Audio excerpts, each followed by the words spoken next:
Dear students, you are welcome to my online teaching classes. I'm Shishpal Chauhan and today I'm going to explain some long questions on the short story Once Upon a Time written by Nadine Gordimer. And these long questions are meant for the students of BA Part 1 Semester 1.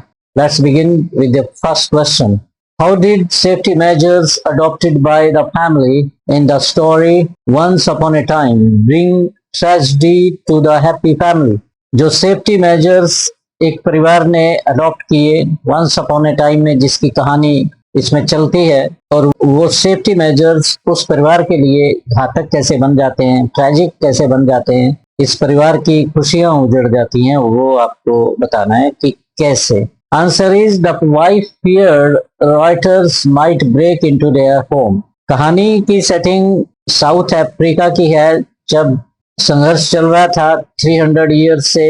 White people के against struggle कर रहे थे और rights हो रहे थे, झगड़े हो रहे थे, कहीं पे भी लड़ाइयाँ, आपस में लड़ाइयाँ हो जाती थी और ब्लैक्स व्हाइट पीपल पे अटैक करते थे. तो इन राइटर्स के भय की वजह से जो वाइफ है इस वंस अपॉन ए टाइम में, जो कहानी लेखिका सुनाती हैं, अपने आप को सुनाती हैं वो, ताकि उनको नींद आ जाए. तो इसमें जो नरेटर हैं नदीने गौड़ीमल, वो अपने आप को कहानी सुनाती हैं क्योंकि उन्हें नींद नहीं आ रही थी, डिस्टर्ब महसूस कर रही थी. बाहर रॉयट्स थे और इंट्रूडर्स का भी खतरा था, तो थोड़ा भय था उनके मन में, तो एक कहानी सुनाती हैं अपने आप. तो जो कहानी वो सुनाती हैं उसमें जो वाइफ है वो सेफ्टी मेजर्स अडॉप्ट करते हैं. परिवार के बाउंड्री वॉल पे, गेट पे इलेक्ट्रॉनिक गेट लगा देते हैं और बाउंड्री वॉल को रेस करके उस पे शार्प ब्लेडेड वायर लगा देते हैं, मेटल लगा देते हैं. तो परिवार बहुत डरा हुआ है, तो उसके बारे में आपको बताना.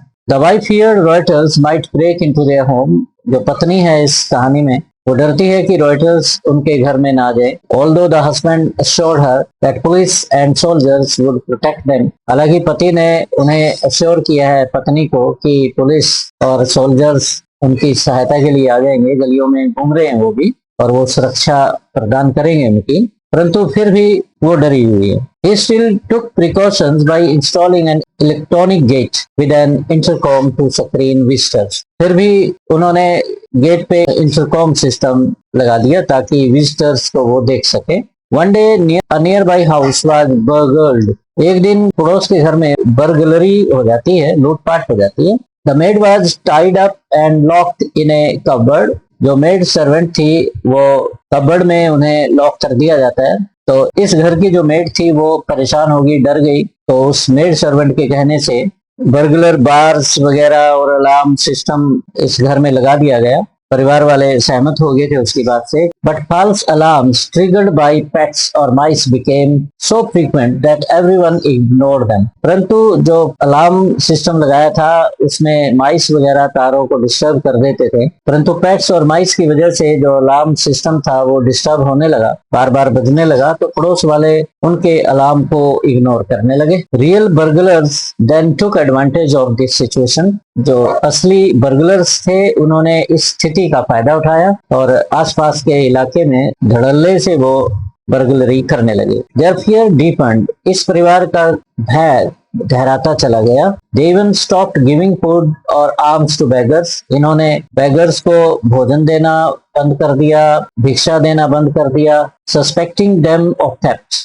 ये शक करते हुए कि ये चोर, उचक्के चोर हो सकते हैं, बर्गलर हो सकते हैं. The husband and maid believed these people were waiting for a chance to rob. Husband और जो वाइफ है उनकी, उन्हें यही शक रहता कि ये लोग घर को लूटने आ सकते हैं, कुछ नुकसान उन्हें पहुंचा सकते हैं, इसलिए उन्होंने अपने आप को बाहर की दुनिया से एक कैद में शट कर लिया. Wanting more security, they raised the boundary wall higher. और धीरे धीरे उन्होंने बाउंड्री वॉल को भी ऊपर उठा दिया.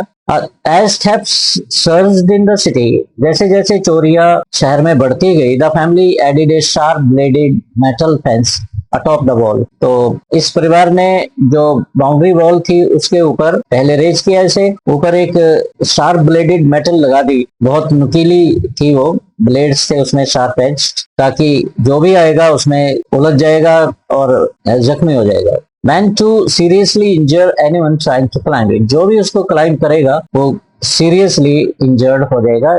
ये मकसद उस वायर का था, उस ब्लेडेड मेटल फेंस का था। वन इवनिंग, एक शाम को क्या होता है, the boy's mother read him a story about a prince who pass through thick thorns to rescue a princess. एक शाम को जो बच्चे की माँ है, इसमें मदर है, घर में एक लड़का है 10-11 साल का हो सकता है, और माली है, मेड सर्वेंट है, हस्बैंड एंड वाइफ है। तो माँ ने अपने बेटे को एक फेरी टेल सुनाई जिसमें राजकुमार एक राजकुमारी के जीवन की रक्षा करता है, क्योंकि वो किसी जगह फंस गई थी। तो राजकुमार कांटेदार रास्तों से होता हुआ राजकुमारी तक पहुंचता है और उसे सेव करता है। The next day, the boy imagined himself as that prince and attempted to climb the bladed fence to rescue his imaginary princess. अगले दिन जैसे ही उसने ब्लेडेड फेंस देखी लड़के ने, तो उसने अपने आप को प्रिंस मान लिया, कल्पना की दुनिया में पहुंच गया जिसमें वो अपने आप को प्रिंस मान रहा है और राजकुमारी को कहीं फंसा हुआ देख रहा है, उसे रेस्क्यू करने की सोचता है। तो वह चार दीवारी पे चढ़ जाता है और इस ब्लेडेड फेंस में फंस जाता है। Tragically he became entangled in the razor sharp blades, और उस तेज धार वाली फेंस में वो फंस जाता है। The gardener try to save him but injured his hand. जो माली था उसने कोशिश करी उसे बचाने की, परंतु उसके अपने हाथ जख्मी हो गए। पेरेंट्स भी भागे आए, but all they could pull free was their sons lifeless body. परंतु वो अपने बेटे की जान नहीं बचा सके और बेटा उस फेंस में फंस चुका था और बुरी तरह से जख्मी हो चुका था और बाद में उसकी मृत्यु हो जाती। इस तरीके से ओवर प्रोटेक्शन जो माइंड में उनके आया, उसने एक परिवार को तबाह कर दिया, उसकी खुशियां छीन ली। Second question is describe the theme of the story once upon a time. इस कहानी का थीम क्या है? The mother in the story goes to her bed to sleep. इस कहानी में जो माँ है बिस्तर पे जाती है सोने के लिए, but strange noises keep her awake. परंतु रॉयटर्स का भय उनके दिमाग में रहता है, शोरगुल उन्हें सुनाई देता है, वो सो नहीं पा रही। शी इमेजिन्स एन इंट्रूडर, और फिर उन्हें लगता है कोई घर में घुसा है। फुटस्टेप्स की आवाज उसे आती है, but soon her fear is removed as she comes to know that there is no one in the house. परंतु ये भय जल्दी ही खत्म हो जाता है क्योंकि उन्हें विश्वास हो जाता है कि घर में कोई नहीं है। Then she starts telling herself a bed time story to calm her fear. फिर अपने भय को शांत करने के लिए वो अपने आप को ही एक कहानी सुनाती है। इन the story she imagines A happy family. कहानी में वो एक खुश परिवार की कल्पना करती हैं जिसमें मदर है, डैड है, यंग बॉय है और इन ए नाइस नेबरहुड एक मेड सर्वेंट है, एक माली भी है। They begin to worry about safety, और ये परिवार सेफ्टी के बारे में चिंतित हो जाता है क्योंकि रॉयट्स फैले हुए थे, बर्गलरीज हो रही थी। तो इस चिंता की वजह से पहले गेट को उन्होंने इलेक्ट्रॉनिक बनाया, देन बर्गलर बार्स लगाई, देन अलार्म लगाया, उसके बाद अलार्म लगाया। The more they lock themselves in more tightly, they feel less safe. जितने वो अधिक सुरक्षा के चक्कर में पड़े उतने ही वो कम सेफ महसूस होने लगे। सुरक्षा के कवच में उन्होंने अधिक अपने आप को फंसा लिया था। Soon they raised the height of the wall fitted with razor wire. जल्दी ही उन्होंने दीवार के ऊपर, बाउंड्री वॉल के ऊपर एक रेजर वायर फिट कर दी। The wire is meant to keep bad people out. Razor wire लगाने का मतलब ये था कि बाहरी कोई व्यक्ति अंदर ना आ सके। But one day their curious son pretends to be a fairy tale hero.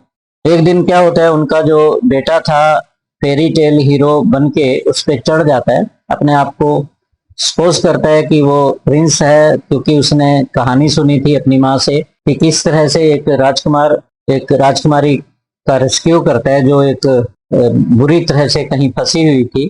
और जो राजकुमार है थॉर्नी वेज से होता हुआ, थॉर्नी पाथ से गुजरता हुआ, कांटेदार रास्तों से गुजरता हुआ राजकुमारी तक पहुंचता है। तो वो अपने आप को प्रिटेंड करता है कि वो हीरो है, प्रिंस है, उस वॉल पे चढ़ जाता है और that was fitted with sharp edge blades. He becomes entangled in it and dies, और वो उसमें उलझ जाता है और मर जाता है। The stories message is clear. Message बिल्कुल साफ है, दैट फियर एंट्रैप अस, कि फियर हमें अपने जाल में फंसा लेता है, एक वर्चुअल प्रिजन में कैद कर देता है। We become isolated from the main stream. जो समाज की मेन स्ट्रीम है उससे हम अलग थलग पड़ जाते हैं। Sometimes the size of fear is imaginary. जो भय होता है वो बहुत बड़ा बन जाता है, काल्पनिक भय बहुत बड़ा हो जाता है, रियलिटी में भय कुछ भी नहीं होता है, बहुत छोटा होता है। In our attempt to protect ourselves, अपने कोशिश में हम अपने आप को सेव करने के लिए we may lose our most beloved ones, हम खुद को नुकसान पहुंचा सकते हैं या हमारे अपने प्रियजन का नुकसान हो जाता है। Godimer uses this bedtime story to show how fear and the illusion of safety can destroy us from the inside. Godimer एक बेड टाइम स्टोरी के माध्यम से ये बताना चाहती है ऑडियंस को, रीडर्स को, कि फियर और जो सुरक्षा का भ्रम है किस तरह से हमें अंदर से तबाह कर देता है और फियर हमें एक वर्चुअल प्रिजन में कैद कर लेता है। The final tragedy warns that our greatest enemy can be fear itself. और ये ट्रेजेडी ये साबित करती है कि हमारा सबसे बड़ा दुश्मन हमारा भय होता है, and that over protecting ourselves can lead to our harm. और जब हम प्रयत्न करते हैं अपने आप को अधिक सुरक्षित महसूस करने की, और वो ओवर प्रोटेक्शन हमारा नुकसान कर बैठता है कई बार। फियर समाज से काटता है, फियर एक कैद के बराबर होता है, हमें कैद में डाल देता है, हम फियर के जाल में फंस जाते हैं, वो एक वर्चुअल प्रिजन हमारे लिए बन जाती है। और इस तरीके से नेल्सन मंडेला भी कहते हैं कि फियर पे विजय पाना ही बहादुरी होता है, साहस होता है। तो प्रिय स्टूडेंट्स, प्रिय विद्यार्थियों, इस तरीके से in this manner this the long question, 2 long questions of this short story once upon a time are over. I shall come up with more questions and answers.